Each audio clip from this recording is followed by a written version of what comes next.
The Palantir competitor I am talking about is none other than Bigbear.ai Holdings Inc. or BBAI.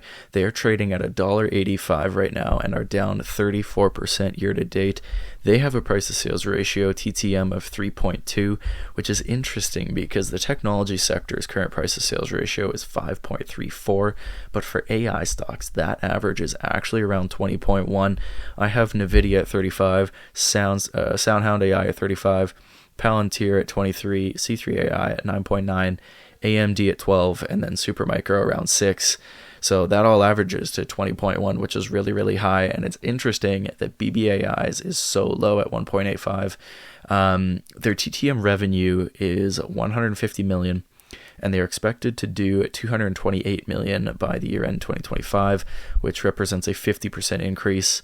And if you combine that with the AI average price to sales ratio of 20.1, then that means we can expect to see a share price of around $17.66 by the year end 2025, December 2025, which is a 855% increase over where it trades today.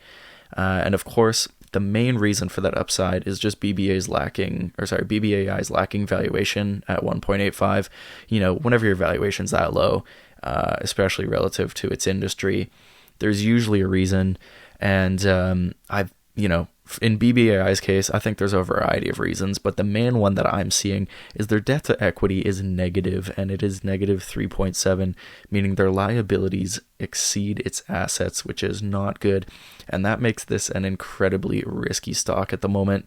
And as usual, with a lot of risk, typically comes a lot of reward, hence the 855% upside that I've just calculated.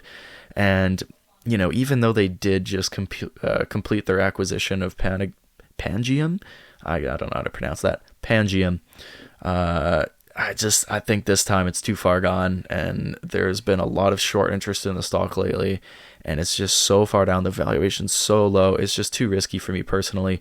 And while there is certainly a lot of upside here, a lot of upside potential, I think there are better AI stocks out there right now. So as always, thank you for watching, and I will see you next video.